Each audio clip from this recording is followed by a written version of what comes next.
Paqja dhe mëshira e Zotit qofshin mbi ju.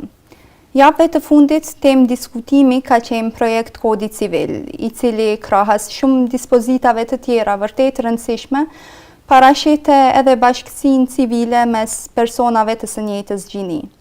Bashkësia Islame e Kosovës, duke i pasur parasysh mësimet e përbashkëta fetare e vlerat tradicionale familjare, e shprehu qëndrimin e saj pa kompromis kundër kësaj nisme, përmes një deklarate të përbashkët me Kishën Katolike, Kishën Protestante Ungjillore të Kosovës dhe Bashkësinë Hebraike të Kosovës. Përveç kësaj, pati reagime edhe nga grupe të tjera të ndryshme të interesit. Sido që tjetë në seancën e mbajtur javën e kaluar në Kuvendin e Kosovës, ky projekt kod nuk kaloi, për të na sqaruar qëndrimin kundër edhe nga aspekti ligjor. Me ne në studio ishtë Nora Veliu, avokate. Nora, mirë se keni ardhur. Faleminderit shumë për pritjen dhe ftesën. Çka thot literatura juridike? Si i sheh shkaqet e homoseksualizmit? Po, ndonë se mund të tingëlloj paksa e panatyrshme që edhe literatura juridike të trajtoj shkaqet e homoseksualizmit, megjithatë në vendimet e gjykatës evropiane për të drejtat e njerëzit dhe si dhe mendimet e ndara, mendimet mospajtuese të gjyqtarëve individual të kësaj gjykate, ekziston material i mjaftueshëm i cili i trajton shkaqet e homoseksualizmit. Respektivisht, unë do t'i referohem mendimit mospajtues të gjyqtarit Walsh në çështjen juridike Dagjën kundër Mbretërisë së Bashkuar, të trajtuar nga Gjykata Evropiane për të drejtat e njerëzit, ku ky gjyqtar ka trajtuar specifikisht dhe shprehimisht shkaqet e homoseksualizmit, gjithnjë duke u bazuar në mendimet e ekspertëve përkatës. Prandaj në këtë mendim mospajtues, gjyqtari Walsh thotë, ekzistojnë tre shkaqe të homoseksualizmit. E para, sipas tij, është kur homoseksualizmi është një prirje e lindur. Pra, kjo prirje e lindur mund të jetë si rrjedhoj e ndonjë çrregullimi qoftë hormonal apo kromozomal apo të tjera, pra ekspertët e fushës së mjekësisë mund të japin më shumë detaje lidhur me këtë. Megjithatë, sipas tij, një prej shkaqeve të para të homoseksualizmit është kur homoseksualizmi është një gjendje apo prirje e lindur. Nën dy, sipas tij, homoseksualizmi mund të jetë indikuar nga rrethanat e jashtme.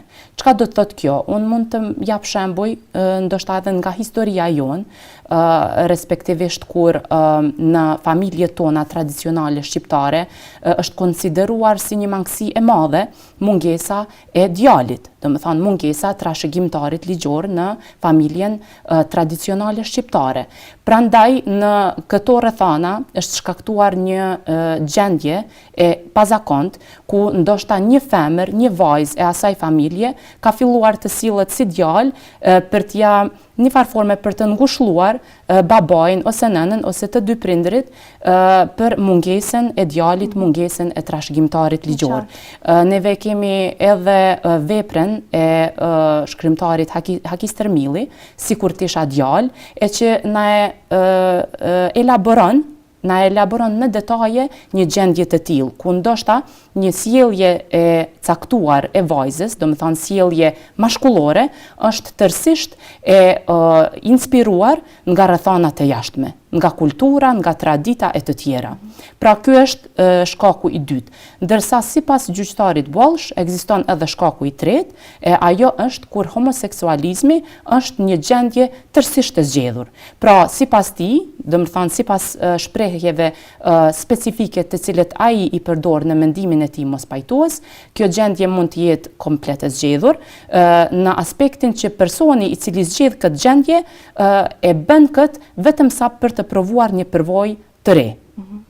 Dhe realisht, kur lexojmë këtë mendim të këtij gjyqtari ndërkombëtar, neve na jepet një pasqyrë e qartë për shkaqet e homoseksualizmit, do të thonë çdo person, qoftë edhe laik në fushën juridike apo në fushën e mjekësisë apo të shkencës, kur lexon një trajtim të tillë të detajuar dhe kaq argumentues e bindës, padyshim se bindet se realisht këto janë ato shkaqe, janë shkaqe shtërruese. Nuk ekziston ndonjë shkak i katërt i homoseksualizmit. Nora, ju personalisht jeni deklaruar kundër martesave të së njëjtës gjini. Si arsyetoni këtë qëndrim ligjërisht? Po, në të gjitha paraqitjet e mia publike, po edhe në paraqitjet e mia në rrjetet sociale, unë kam shprehur qëndrimin tim profesional, por edhe personal, se unë jam kundër parashikimit me ligj të martesave mes gjinisë së njëjtë. Pse e them këtë? Nuk është ky një mendim apo një qëndrim tërësisht i bazuar apo i inspiruar nga përkatësia ime fetare. Natyrisht, unë nuk mund të zhveshem nga identiteti im fetar, pavarësisht që unë jam avokate, e ushtroj profesionin e avokatës sipas sistemit ligjor civil, do me thonë të drejtës sistemit ligjor civil. Megjithatë, në çështje si këto, është e natyrshme që mendimet dhe qëndrimet e mia të jenë të bazuara edhe nga këndvështrimi apo përkatësia ime fetare, po edhe nga njohuritë e mia si profesioniste e së drejtës. Megjithatë, në rastin konkret, unë kam të tentuar në vazhdimsi që të kufizohem vetëm në argumentet ligjore. Pra kur them që jam kundër parashikimit me ligj të martesave mes gjinisë së njëjtë, atëherë unë në vazhdimsi kam tentuar që të kufizohem vetëm në argumentet ligjore, të bazuara kryesisht në kornizën tonë ligjore, në kushtetutën tonë, por mbi të gjitha edhe në Konventin Evropiane për Drejtat e Njerëzit. Dhe tani, kur neve flasim për Konventin Evropiane për Drejtat e Njerëzit, pavarësisht se ne, Kosova, shteti jonë, nuk është antare e Këshillit të Evropës dhe realisht nuk është antare, nuk është palë nënshkruese e Konventës Evropiane për Drejtat e Njerëzit. Megjithatë, në kushtetutën tonë, në 22 e thotë se Konventa Evropiane për Drejtat e Njerëzit zbatohet në mënyrë të drejtë për drejtë në kornizën tonë ligjore, në shtetin tonë, dhe ky zbatim i drejtë për drejtë na obligon neve si shtet që të i respektojmë dispozitat e kësaj konvente. Në rregull, atëherë cili nën i kësaj konvente e parasheh martesën mes gjinisë së njëjtë? Realisht, asnjë nën i Konventës Evropiane për Drejtat e Njerëzit nuk e parasheh martesën mes personave të gjinisë së njëjtë. Nuk ekziston ndonjë nën i tillë. Pse? Sepse Konventa Evropiane për Drejtat e Njerëzit, kur flet për martesën në nenin 12, thotë se personat e moshës madhore mund të martohen, pra kanë të drejtë të martohen, dhe thotë burri dhe gruaja kanë të drejtë të martohen, sapo të arrijnë moshën madhore. Ky nën i nënshtrohet interpretimit, mund të interpretohet varësisht nga qëndrimet e personave se a janë pro apo kundër martesave mes gjinisë së njëjtë. Megjithatë, ajo çfarë qëndron shprehimisht në këtë nën është se çështja e martesës, instituti i martesës duhet të rregullohet me ligj kombëtar. Pra duhet të rregullohet me ligj kombëtar. Çka do thotë kjo? Secili shtet, ku vendi i atij shteti duhet ta saktësojë me ligj kombëtar të miratuar pra në kuvendin e Kosovës se çka nënkupton martesa, çysh lidhet një martesë. Do të thonë, a mundet e njëjta, a mundet instituti i martesës të lidhet vetëm mes personave të gjinive të kundërta, apo martesa, apo në këtë rast qysh e kemi shprehjen tokfjalshin bashkësi e regjistruar civile, mund të bëhet apo të lidhet edhe në mes personave të gjinisë së njëjtë. Pra ajo çfarë konventa kërkon prej nesh është që çfarë do qëndrimi të kanë autoritetet shtetërore apo në përgjithësi popullata, qytetarët e atij shteti, atëherë çfarë do qëndrimi ata të kenë lidhur me martesën mes personave të gjinisë së njëjtë, e ai vullnet, ai qëndrim duhet të rregullohet me ligj kombëtar. Le të kthehemi prapë te arsyet që ju i gjeni valide për ndalimin e martesave brenda personave të njëjtës gjini. Po, para se të kaloj tek qëllimet legjitime në bazë të cilave një shtet mund të kufizojë të drejta dhe liri kushtetuese të personave përkatës të një personi apo të grupit të personave. Unë do të ndalesha paksa tek shprehja juaj kur thatë mbi bazën e cilave qëllime duhet të ndalohen martesat mes gjinisë së njëjtë. Realisht kërkesa jonë nuk ka qenë që të ndalohen shprehimisht martesat mes gjinisë së njëjtë. Kërkesa jonë dhe qëndrimi jonë ka qenë se martesa mes personave të gjinisë së njëjtë të mos parashikohet fare në ligj. Siç është tani. Sepse në ligjin për familjen, i cili është në fuqi aktualisht, neve e kemi të parashikuar martesën dhe thuhet shprehimisht se martesa lidhet mes personave të gjinisë së kundërt, pra burri dhe gruaja kanë të drejtë të lidhin institutin e martesës, sapo ata të arrin moshën madhore. Duke u thirrur pra në këtë qëndrim, kur neve themi se nuk duhet të parashikohen me ligj martesat apo bashkësitë e regjistruara civile mes personave të gjinisë së njëjtë, realisht neve thirremi në qëllimet legjitime, të cilat i përcakton vet konventa. Pra, Konventa Evropiane për drejtat e njeriut, kur kur udhëzon antarët e Këshillit të Evropës lidhur me një çështje specifike, pra kur neve e kemi në tavolinë konsideratën se a duhet të mos parashikohet me ligj martesa e tillë apo bashkësia e regjistruar civile e tillë, atëherë neve thirremi në 4 qëllimet legjitime, të cilat janë shprehimisht të përcaktuara në Konventën Evropiane. Cilat janë këto? Në 1, Konventa Evropiane thot se një kufizim i lirive dhe të drejtave të njeriut mund të ndodhë kur ekziston cenimi i moralit publik. Çka nënkuptohet me moral publik? Po, pikrisht. Duke qenë se po ju referohemi Konventës Evropiane, një dokumenti ndërkombëtar, jo ndonjë libër i shenjtë. Po, natyrisht është shumë me rëndësi që çdo qytetar të kuptojë se si konventa apo se si Gjykata Evropiane për të drejtat e njeriut e ka definuar tokfjalçin morali publik apo mbrojtjen e moralit publik. Në rastin konkret, realisht, në konvent nuk ekziston një definicion i sakt i tokfjalçit mbrojtje e moralit publik. Megjithatë, Gjykata Evropiane për drejtat e njeriut sa herë ka trajtuar rastet e shkeljeve të pretenduara të lirive dhe të drejtave të njeriut specifikisht lidhur me pjesëtarët e komunitetit LGBTI, atëherë kjo gjykatë e ka dhënë një definicion se çka nënkupton morali publik. Dhe në definicionet të cilat i ka dhënë Gjykata Evropiane, atëherë realisht nuk ka ndonjë rast ku ajo nuk është thirrur në atë definicion. Pra në të gjitha rastet ku Gjykata Evropiane ka trajtuar këtë çështje, e ka dhënë një të vetmin definicion. Dhe ai definicion është ky, unë do ta citoj tashmë. Pra, Gjykata Evropiane thot: konceptimi i moralit ndryshon nga koha në kohë dhe nga vendi në vend. Nuk ekziston ndonjë konceptim unik evropian i moralit. Autoritetet shtetërore të çdo vendi janë në një pozitë më të mirë se sa një gjyqtar ndërkombëtar që të japin mendimin mbi standardet mbizotruese të moralit në vendin e tyre. Çfarë do thotë kjo? Kjo i bën që çdo shtet duhet të flasë për veten e vet se cili është standardi i moralit në shoqërinë e tij. Ati shteti.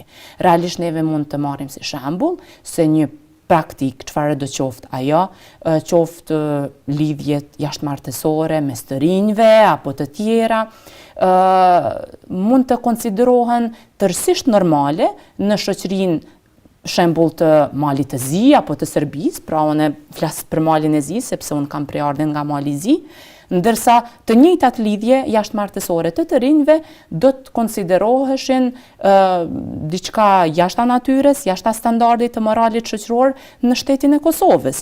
Pra neve po flasim për dy shtete të cilat janë fqinje, por që standardi i moralit shoqëror ndryshon kur krahasohen nga njëri shtet në tjetrin.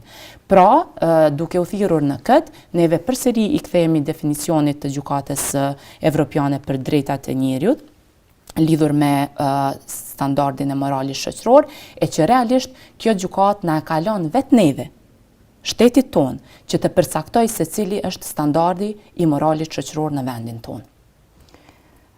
Pa arsye të tjera?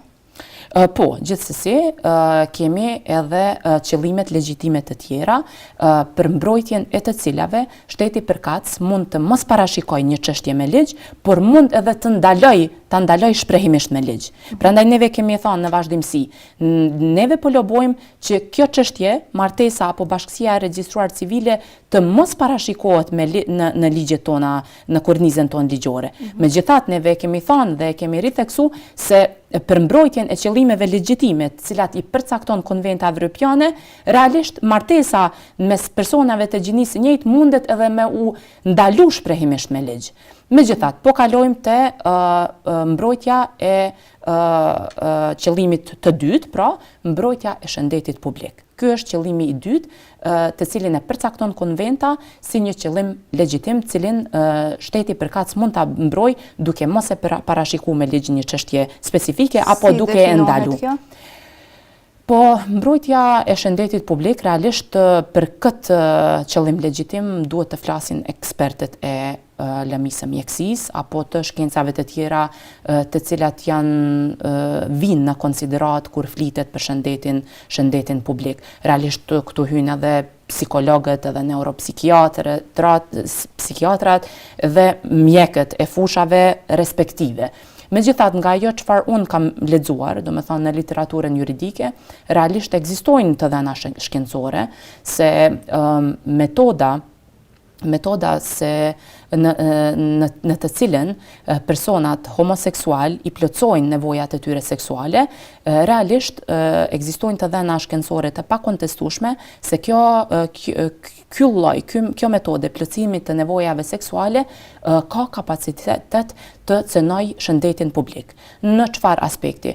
Në aspektin e lajmërimit të sëmundjeve ngjitse, siç është HIV/AIDS e të tjera. Pastaj neve kemi të dhëna shkencore, të cilat janë të qasshme edhe nëpërmjet internetit, se në Shtetet e Bashkimit Evropian, po edhe në Shtetet e Bashkuara të Amerikës, në çdo rast kur një person lajmërohet si vullnetar për të dhënë gjak, atëherë ai detyrohet që të plotësojë një formular. Brenda atij formulari ekziston një pyetje specifike, e ajo pyetje është si në vijim. A keni pas ju ndonjë lidhje homoseksuale në vitin e fundit? Dhe nëse personi në këtë pyetje e jep përgjigjen po, atëherë realisht ky person pengohet që të dhurojë gjak. Indikator mjaft i qartë. Po, indikator mjaft i qartë, sepse kjo pastaj është argument i pakontestueshëm se gjaku i një personi i cili ka pas në vitin e fundit lidhje homoseksuale mund të jetë infektuar me sëmundje ngjitse dhe në momentin që i dhurohet një pacient i cili ka nevojë për gjak, atëherë nëpërmjet gjakut mund të i transmetohen ato sëmundje dhe pastaj në këtë mënyrë të cënohet realisht shëndeti publik. Po kemi pastaj edhe dy qëllime të tjera realisht. Qëllimi i tretë është mbrojtja e rendit publik, ndoshta mbrojtja e këtij qëllimi mund të jetë paksa më pak relevante kur diskutojmë për martesat mes gjinisë së njëjtë. Megjithatë ekziston edhe qëllimi i katërt, e që është mbrojtja e të drejtave dhe lirive të tjerëve. Unë do të ndalesha. Si cënohen liritë të tjerëve nga martesa e një çifti me gjini të njëjtë? Po. Në çfarë mënyre? Po. Realisht, kur bëhet fjalë për cënimin e të drejtave dhe lirive të tjerëve, në rastin konkret, gjëja më relevante është interesi apo të drejtat apo interesi më i mirë i fëmijëve, bonjak. Në shtetet e Bashkimit Evropian, po edhe në shtetet e tjera, aty ku këto shtete e kanë të parashikuar me ligj martesën apo bashkësinë regjistruar civile për çiftet homoseksuale, është shfaqur nevoja që këto çifte të kenë fëmijë. Dhe meqense nuk ekziston mundësia që nëpërmjet rrugëve natyrale këto çifte të kenë fëmijë, atëherë të njëjtit parashtrojnë kërkesat për adoptimin e fëmijëve bonjak. Në këtë rast, në çdo shtet, pothuajse në çdo shtet, është gjykata institucioni relevant, kompetent, e cila duhet të çmojë të gjitha rrethanat e rastit konkret dhe të vendos nëse është e përshtatshme që një fëmijë bonjak të adoptohet nga çifti homoseksual. Në konsideratat të cilat gjykata i ka patur duke i trajtuar kërkesat e tilla të çifteve homoseksuale, realisht janë marrë edhe mendimet e ekspertëve. Në këtë rast mendimet apo mendimi i psikologut klinik.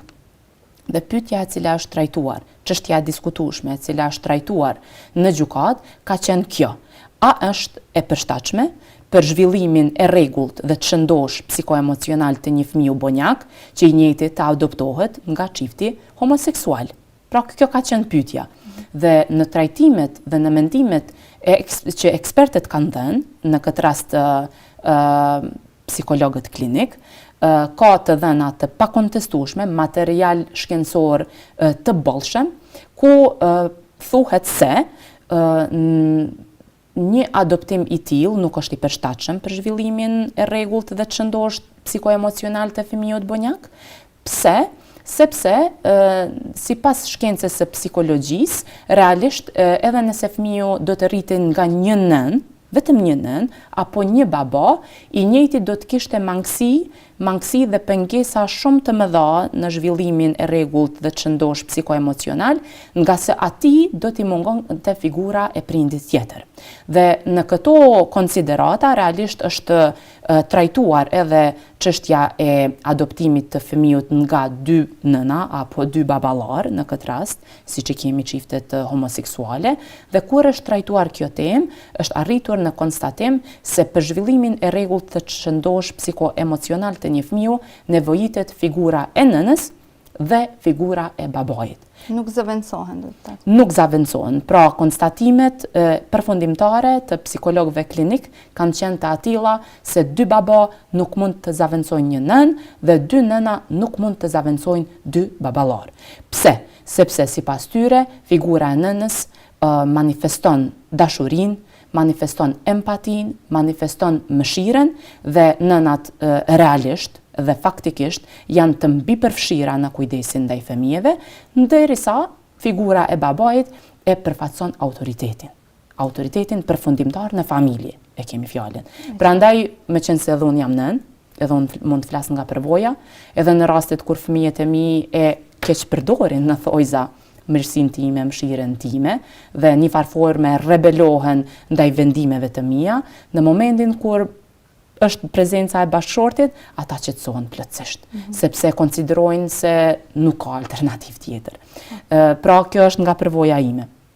Prandaj, duke i marrë parasysh mendimet e ekspertëve, në këtë rast psikologëve klinik, me konstatimet që sapo i përmenda, atëherë neve mund të themi se lejimi apo parashikimi me ligj i martesave mes gjinisë së njëjtë do të cënonte interesin më të mirë të fëmijëve, e që sipas Konventes Evropiane për të drejtat e fëmijëve do të ishte shkelje e dispozitave të kësaj konvente, nga se Konventa Evropiane për drejtat e fëmijëve në nenin 3 përcakton se organet shtetërore, duke i përfshi edhe legjislativin, pra pushtetin legjislativ në këtë rast kuvendin, kur kanë të bëjnë me ligje të cilat prekin drejt për drejt interesat e fëmijëve, ata duhet të kenë kujdes të veçantë dhe në atë rast konsiderata parsore të cilën ata duhet ta kenë, do të ishte interesi më i mirë i fëmijët.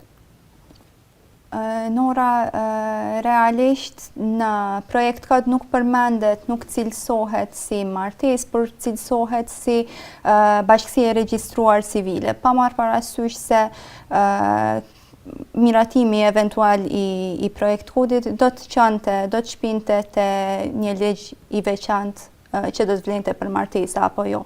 Çfarë është dallimin mes këtyre dy termeve, kur i kemi parasysh pasojat juridike që rrjedhin nga dyjat? Po, realisht unë jam e mendimit se këtu bëhet fjalë për një lojë terminologjike. Këtë arsyetoj në këtë mënyrë nga se edhe vetë martesa është bashkësi civile e regjistruar. Ndërsa bashkësia jashtëmartësore, pra bashkëjetesa, është po ashtu bashkësi civile, po është e paregjistruar. Prandaj realisht për një jurist, martesa dhe bashkësia e regjistruar civile janë dy institute të barabarta. Për nga kuptimi terminologjik i fjalëve. Se a janë të barabarta në të drejta dhe detyrime, realisht tani neve nuk e dim, sepse kodi e thot se çështja e të drejtat dhe detyrimet e bashkësisë së regjistruar civile apo çifteve që e kurorëzojnë lidhjen me bashkësi të regjistruar civile do të rregullohen me një ligj të veçantë. Pra neve faktikisht këtu neve jemi në një errësirë informative. Do të thonë neve nuk e dim se çfarë do të përmbaj ai ligj i veçantë, ai ligj i cili do të pasojë. Prandaj, meqense se kjo çështje, do të thonë është mundu me u kontrabandu një farforme, sepse neve e dim që kodi është bashkim, kodifikim i të gjitha ligjeve ekzistuese, civile, të cilat neve i kemi në fuqi tashmë, aktualisht. Pra këtu në këtë kod janë bashkuar disa ligje në të njëjtin vend. E kemi ligjin për martesën, e kemi ligjin për marrëdhëniet detyrimore, e kemi ligjin për pronësi dhe të drejtat sendore dhe disa ligje të tjera, të cilat janë bashku në një vend, por realisht pasi që janë bashku me një vend, atëherë janë fut edhe disa dispozita të reja, në mesin e të cilave vije dispozita kontestuese lidhur me bashkësitë e regjistruara civile mes personave të gjinisë së njëjtë. Pra, po kthehem përsëri te loja terminologjike. Realisht ka qenë e pazakontë, e papranueshme për secilin profesionist, për secilin jurist, i cili i kupton këto shprehje. Ato pretendimet në kuvend se nuk kemi të bëjmë me martesën, por kemi të bëjmë me diçka ndryshe, diçka ma ndryshe. Pra kemi të bëjmë me bashkësinë e regjistruar civile, e që unë ma përpara thash se edhe martesa është bashkësi civile e regjistruar. Pra çka? Do të thonë cili është dallimi. Në rastin konkret, unë përsëri e them, sërish e theksoj, se është mundu me u kontrabandu ajo dispozit, është mundu me u mshev, me u masku, dhe realisht që t'ju jepet një përshtypje deputetëve të Kuvendit të Kosovës, se ata nuk po votojnë pro martesës mes personave të gjinisë së njëjtë, por se ata po votojnë për diçka më ndryshe, e çfarë është ajo më ndryshe, ajo na qenka bashkësia e regjistruar civile. Derisa pastaj çështjet e tjera, pa të drejtat dhe liritë e tjera të këtyre çifteve do të përcaktoheshin me ligj të veçantë, e që realisht pastaj do të aty në atë ligj do të trajtoheshin si e drejta për të adoptuar fëmijë, pastaj e drejta për trashëgiminë e të tjera.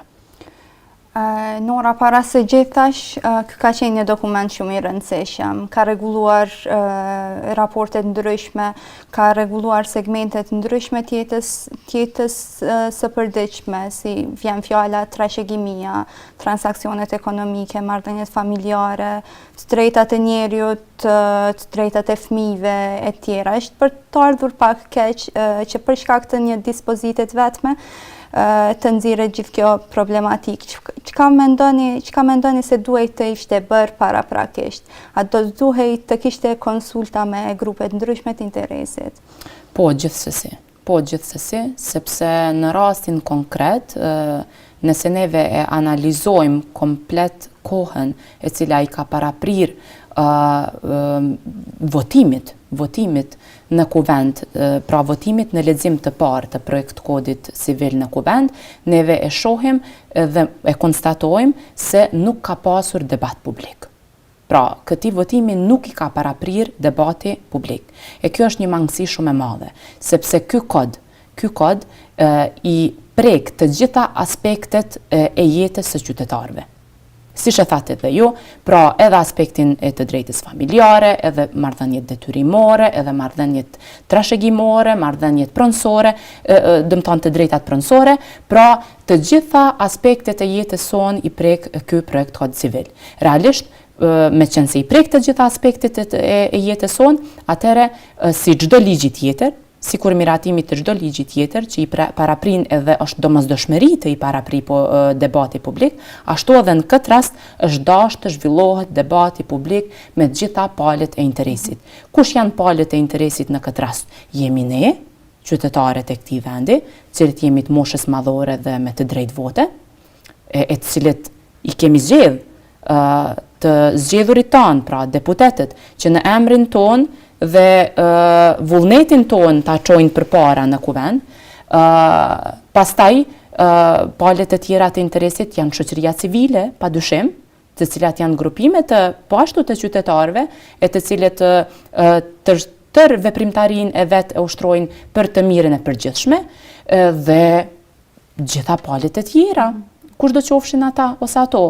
Pra, mungesa e debatit publik e ka cenu komplet këtë proces, legitimitetin e këtij procesi, dhe realisht jemi me fat që nuk kaloi dhe na u është dhënë edhe një mundësi e dytë që ky debat të zhvillohet para se të shkoj për herën tjetër në kuvend për të miratu në lexim të parë ky projekt kod.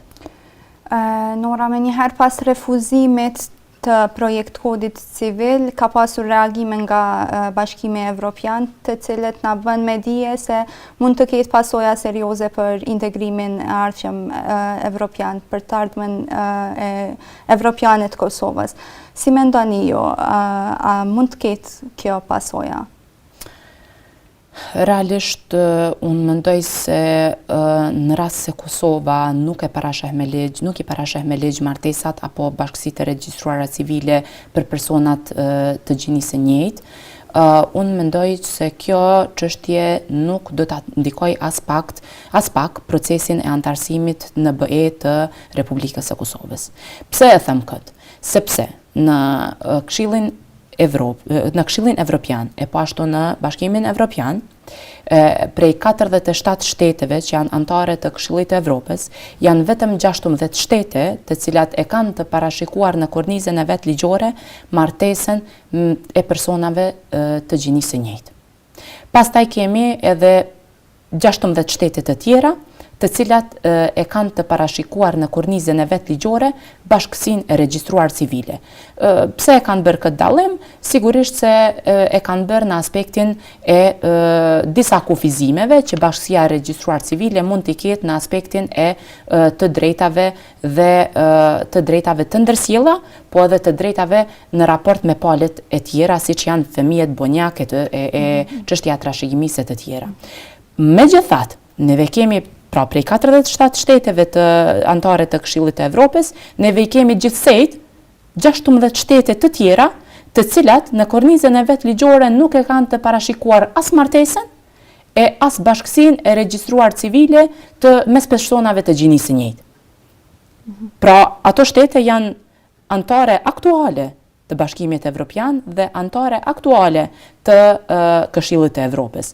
Pra, me qenë se qenka e mundshme që këto anëtare të jenë pjesë e Bashkimit Evropian dhe Këshillit të Evropës, e që të mos e kenë të parashikuar me ligjin e tyre vendor këtë çështje, atëherë neve arrim në konstatim, në një konstatim të palekundur, të pakontestueshëm, se ky proces, do me thonë, edhe në rast se neve nuk e parashikojmë në ligjin ton këto martesa dhe këto bashkësi të regjistruara civile, atëherë një qëndrim i tillë jonë si shtet, si qëndrimi i autoriteteve shtetërore, qëndrimi i sovranit, të popullit në përgjithësi, nuk do ta dëmtoj fare procesin e antarësimit në BE të Republikës së Kosovës. Nuk do të duhej, të paktën.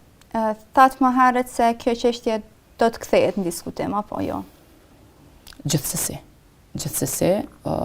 në rast se analizojmë procedurën e miratimit të një ligji në Kuvendin e Kosovës, neve i shohim etapat në për cilat duhet të kaloj një projekt ligj derisa të arrijë miratimin përfundimtar nga deputetet e Kuvendit të Kosovës. Në rastin konkret, me qenë se ky projekt kod nuk ka arrit të votohet në lexim të parë në Kuvendin e Kosovës, atëherë i njëjti kthehet në tavolinën e qeverisë, në tavolinën e inicuesit të këtij ligji, në tavolinën e sponsorizuesit të këtij ligji, që e dim inicues ka qenë kryeministri Albin Kurti, ndërsa sponsorizues ka qenë Ministria e Drejtësisë, dhe realisht tani ky ligj në formatin e tanishëm, projekt kod, kthehet në tavolinën e tyre, ata nëse ekziston vullneti i tyre, pra nëse ekziston vullneti politik, duhet ta kemi të qartë se ky format i këtij projekt kodi mund të korrigjohet. Ky mund të korrigjohet në pra prej vet politikanëve, prej vet drejtuesve të pushtetit ekzekutiv. Po sa është e drejtë që kjo të kthehet prapë në agjendën e Kuvendit? Shikoni, tash unë thash nëse ekziston vullneti politik, atëherë formati i tanishëm i projekt kodit mund të korrigjohet, pra çka do të thotë kjo mund të hiqet komplet, të fshihet dispozita e anenit 138, paragrafi 2 dhe paragrafi 4 nga projekt kodi civil dhe pastaj të kthehet në një format të ri në Kuvendin e Republikës së Kosovës. Megjithatë, në rast se kthehet në Kuvendin e Republikës së Kosovës ky projekt kod në formatin e tanishëm, atëherë unë mendoj dhe kom shprehë edhe herave të tjera këtë qëndrim personal dhe profesional se nuk është e drejtë. Nuk është e drejtë që për këtë çështje, pra për lejimin e martesave mes gjinisë së njëjtë, të vendosin 120 individ, 120 deputet, pavarësisht faktit se ata janë të zgjedhur nga vota jonë. Pse? Sepse nëse neve analizojmë situatën që ndodhi para disa ditëve, neve kemi një garë të ngushtë. Kemi, pra projekt kodi nuk ka kalu për një votë. Për një votë, do me thonë kemi pas 21 vota kundër dhe 28 vota pro. Pra neve mund të konstatojmë nga ky numër i votave pro dhe kundër, mund të konstatojmë se kemi të bëjmë me një garë shumë të ngushtë. Pra pyetja ime është kjo, a janë të sigurt këta 28 deputet të cilët kanë votu pro projekt kodit civil, a janë të sigurt ata se janë duke e çuar përpara vullnetin e sovranit, vullnetin e qytetarëve të cilët i kanë votuar po këta deputet. Nëse ata janë të sigurt, atëherë unë ja u jap dorën, sepse ajo është detyra e tyre që ta çojnë përpara vullnetin e popullit, vullnetin e pikërisht atyre qytetarëve të cilët i kanë votuar ata në atë pozitë. Megjithatë, unë kam dyshimet e mia se ata janë duke e çuar vullnetin e popullit aty. Sepse ata ma shumë nga analiza jonë e debateve, nga analiza jonë e qëndrimeve të këtyre deputetve, ma shumë na ka dhënë përshtypjen se ata po e ndjekin aty një qëndrim personal, sesa një qëndrim të sovranit në këtë rast. Prandaj, me qenë se neve kemi një garë kaq të ngushtë mes deputetve cilët janë pro dhe deputetve të cilët janë kundër, atëherë propozimi i profesionistëve, në mesin e tyre dhe propozimi im, ka qenë se kjo çështje nuk duhet ju lejohet 120 deputetve që ata të vendosin në emrin ton, në emrin e sovranit, në emrin e mbi 1 milion njerëzve, mbi 1 milion votuesve, të cilët janë të moshës madhore dhe me të drejtë vote, pra nuk është e drejtë që t'ju lihet 120 deputetve në dorë kjo çështje. Pse? Sepse neve jemi bindur, neve kemi dyshimet tona se ata a janë duke e çuar vullnetin ton përpara apo jo në kuvend. Apo thresnin referendum? Gjithsesi. Pra në rastin konkret, sugjerimi i profesionistëve të së drejtës ka qenë i atill se kjo çështje duhet të zgjidhet me referendum. Pra ju do të pyesni se a e përkrah kushtetuta jon referendumin dhe unë do të thoja se jo, nuk e parashikon kushtetuta jon çështjen e referendumit. Megjithatë, ekziston projekt ligji për referendumin, i cili është i gatshëm, është i hartuar nga ekspertët ndërkombëtar dhe ekspertët vendor, si çdo ligj tjetër që hartohet në atë mënyrë, dhe ky projekt ligj ka arrit, domethënë, në fazën e votimit në lexim të parë dhe në kohën kur është parashtruar, njëjtë sikurse projekt kodi civil, nuk ka arrit me i marrë votat e mjaftueshme dhe ka ngecë aty. Pra, propozimi i jon ka qenë ky, që deputetët e Kuvendit të Kosovës ta çojnë përpara projekt ligjin për referendumin, pra le të angazhohen ata në mënyrë aktive që ky projekt ligj të miratohet në Kuvendin e Kosovës, dhe në momentin që ky projekt ligj të hyjë në fuqi dhe të marrë pra të hyjë në fuqi dhe të shpallet, pra nga presidenti të shpallet në gazetën zyrtare nga ana e presidentit të Republikës së Kosovës, qysh është e parashikuar me ligj, atëherë çështja e lejimit të martesave mes gjinisë së njëjtë t'ju kthehet sovranit në dorë. Pra le të vendos populli se a është e pranueshme për këtë popull që martesat mes gjinisë së njëjtë të lejohen në shtetin tonë. Dhe realisht kjo është një kërkesë legjitime. Në rast se kalon, miratohet në Kuvend ligji për referendumin, atëherë kjo çështje mund të i kthehet sovranit në dorë dhe pra le të vendos populli vet për lejimin e martesave mes gjinisë së njëjtë në shtetin tonë dhe për vetë standardin, nivelin, standardin e moralit publik në vendin tonë. Patjetër. Nora, keni marrë pjesë edhe në një iniciativë të shumë organizatave jo qeveritare dhe individëve të ndryshëm, ka qenë platforma për familjen dhe jetën që e kundërshton këtë nismë. Çka mund të na thoni për këtë platformë?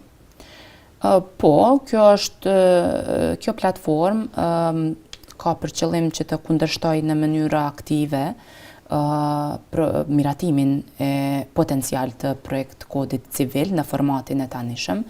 Realisht kjo platform ka në kuadër të aktiviteteve dhe të projekteve që ajo ka për qëllim të parashikoj të gjitha aktivitetet e mundshme, e të cilat janë të parashikuara me ligj, në mënyrë që ky projekt kod të mos kaloj në formatin e tanishëm. Pra të mos miratohet në Kuvendin e Kosovës në formatin e tanishëm. Pra këtu kemi të bëjmë me një numër të organizatave jo qeveritare, të cilat janë bashkuar rreth një qëllimi, rreth një projekti, rreth një ideje. Ajo ide, ai qëllim dhe ai projekt është mos miratimi, pra apo pengimi i miratimit të projekt kodit civil, i cili i parasheh martesat apo bashkësitë e regjistruara civile mes personave të gjinisë së njëjtë. Realisht, ndër aktivitetet që neve kemi bërë, ka qenë lobimi publik, ka qenë ngritja e vetdijes, natyrisht se neve i kemi në programet tona edhe aktivitetet e tjera, të cilat nuk do të doja të shpalos tani para kohe. Megjithatë neve do të përcjellim rrjedhën e kësaj çështje dhe varësisht nga rrjedha e procesit, neve do të ndërmarrim hapat e parashikuar me ligj në mënyrë që të kundërshtojmë në mënyrë efektive miratimin e martesave apo bashkësive të regjistruara civile mes personave të gjinisë së njëjtë në shtetin tonë. Nora, ju e keni përkthyer librin nga gjuha angleze për mbledhje e vendimeve të Gjykatës Evropiane për të drejtat e njerëzit për LGBTI. Çka mund të na thoni në lidhje me këtë? Po, në vitin 2015 unë kam përkthyer për organizatën jo qeveritare Civil Rights Defenders një përmbledhje të vendimeve të Gjykatës Evropiane për drejtat e njerëzit, e që ka pasur të bëjë specifikisht lidhur me të drejtat e parashikuara me konvent dhe me kushtetuta të shteteve anëtare të Këshillit të Evropës të pjesëtarëve të komunitetit LGBTI. Nuk e di, po mendoj ky veprim i imi është prej disave është konsideruar si mirë pritur, prej disa të tjerëve jam kritikuar sepse kam bërë një veprim të tillë, pra pse kam përkthyer një material të tillë, megjithatë unë nuk shoh diçka të pazakont në këtë dokument. Ky është një dokument ligjor, kemi të bëjmë me vendimet, pra kemi të bëjmë me jurisprudencën e Gjykatës Evropiane për të drejtat e njerëzit, dhe realisht unë si juriste, si avokate, që nga vitet kur unë kam qenë studente, unë kam pas qasje në këto vendime, të cilat i kam lexuar, i kam studiuar, ndoshta vetëm sa për të prej kurreshtjes apo prej nevojës për të ditur për të drejtat dhe liritë e këtij komuniteti. Dhe realisht, meqense se unë pasi që u ktheva nga studimet e mia në Malajzi, nga që unë kam përfunduar studimet në drejtësi në Universitetin Ndërkombëtar Islamik në Malajzi, sapo u ktheva prej atje, si çdo i ri, si çdo student i cili sapo ka përfunduar studimet dhe kthehet në vendin e vet dhe nuk e njeh askush, ka sfida dhe barjera të paparashikuara në gjetjen e vetes apo në gjetjen e vendit të punës në tregun e punës, atëherë unë meqense i njihja edhe gjuhën angleze, edhe gjuhën shqipe, edhe gjuhën serbe, unë me mora iniciativen dhe aplikova për të marrë licencën e përkthimeve nga gjykata respektive.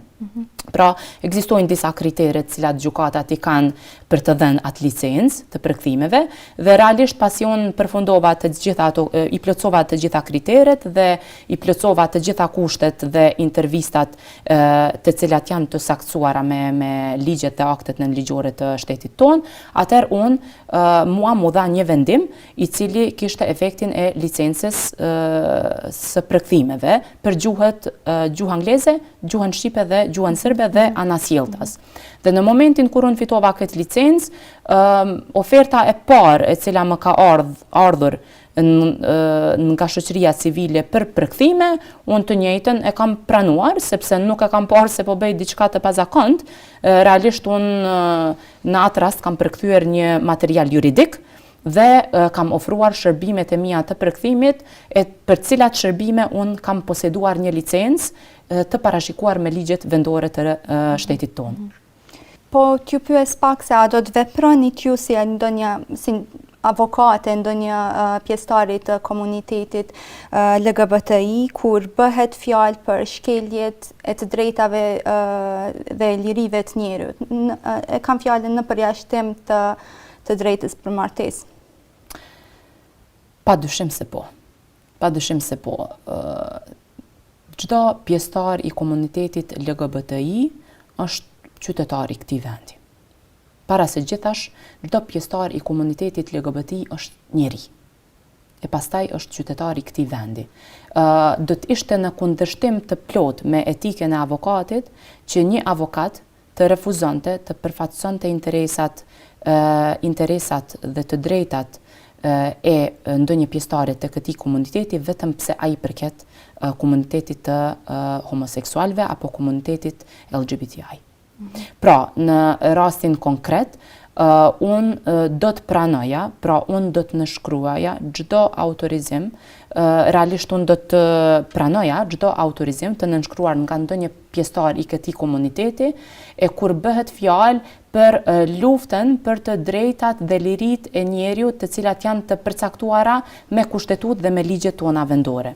Në këtë rast, si shembull, mund të marr rastin kur pjesëtarëve të komunitetit LGBTI ju cënohen të drejtat e ligjshme të përcaktuara me kornizën tonë ligjore, që mund të ishte e drejta për arsimim, vetëm pse ata janë të atij komuniteti, apo në rastin hipotetik ku do të mund të cënohej integriteti personal i atij personi, pra nëse dikush do të dilte në rrugë dhe ta rrafte apo ta keqtrajtonte një pjesëtar të këtij komuniteti, natyrisht se kemi të bëjmë me shkelje flagrante të drejtave dhe lirive të njeriut të cilat janë të përcaktuara me kodin penal të Republikës së Kosovës, dhe unë do të pranoja pa asnjë kusht që të përfaqësoja një pjesëtar të këtij komuniteti në në luftën e tij, në kontestet e tij për këto të drejta dhe liri të përcaktuara me ligj. Megjithatë, kur kemi të bëjmë me kërkesën për martesë, pra kur kemi të bëjmë me kërkesën për bashkësinë e regjistruar civile mes personave të gjinisë së njëjtë, atëherë fillimisht konsiderata e parë është se neve nuk e kemi të përcaktuar me ligj këtë të drejtë, po edhe po ta kishim të përcaktuar me ligj, me kornizën tonë ligjore një të drejtë të tillë, atëherë unë do të abstenoja.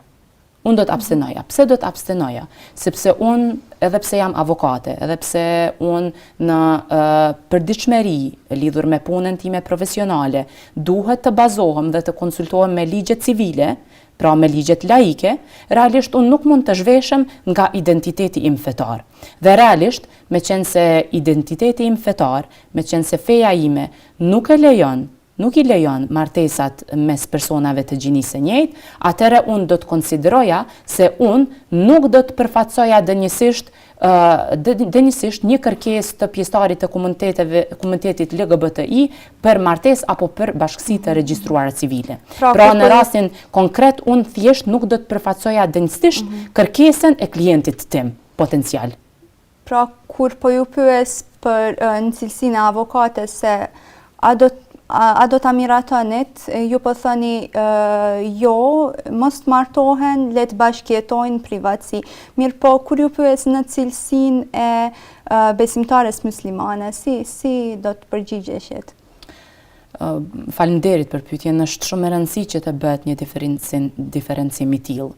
Realisht në cilësinë e avokates, sa herë që jam pyetur deri më tani, që në 99% të rasteve në prezantimet e mia publike të deri tanishme, unë jam deklaruar vetëm në cilësinë e avokates dhe jo në cilësinë e besimtares muslimane.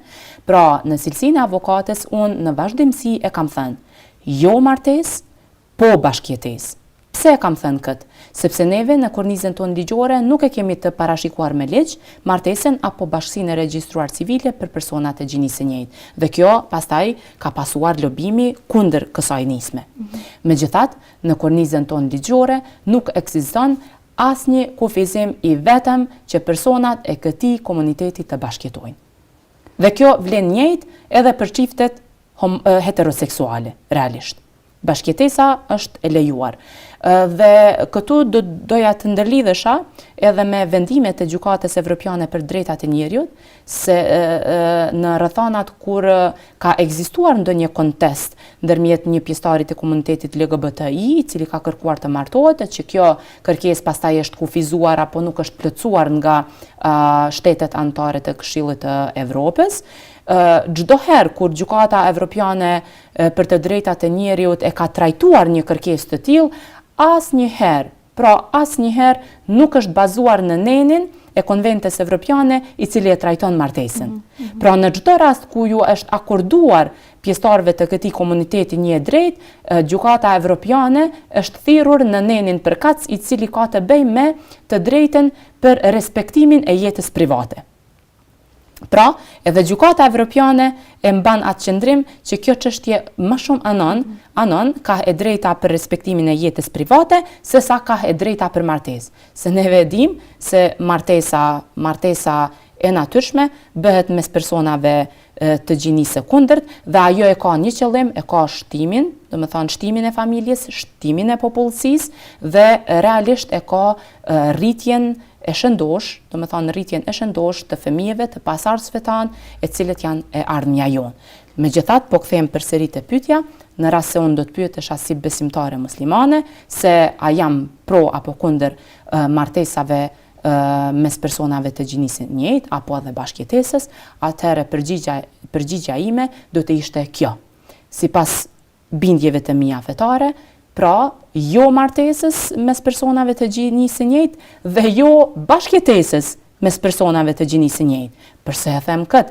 Sepse bindja ime fetare, Islami, Shariati, Kurani e ndalojnë edhe martesën e personave mes gjinisë së njëjtë, po edhe bashkëjetesën e personave mes gjinisë së njëjtë. Aq më shumë, Kurani, Islami dhe realisht bindjet e mia fetare diktojnë se bashkëjetesa është ndaluar edhe për çiftet heteroseksuale. Pikërisht. Po, pra kjo është përgjigjja ime, shumë e thjeshtë. Si avokate, them jo martesë, po bashkëjetesë. Si besimtare muslimane, them jo martesë dhe jo bashkëjetesë. Nora, faleminderit shumë për prezencën tënde dhe sqarimet që na i ofrove. Faleminderit shumë edhe për jush për ftesën. Të respektuar, ishim me avokate Nora Hysejnović Veliu, me të cilën falem për qëndrimet kundër martesës brenda personave me gjini të njëjtë. Deri në takimin e radhës, Esselamu Aleikum.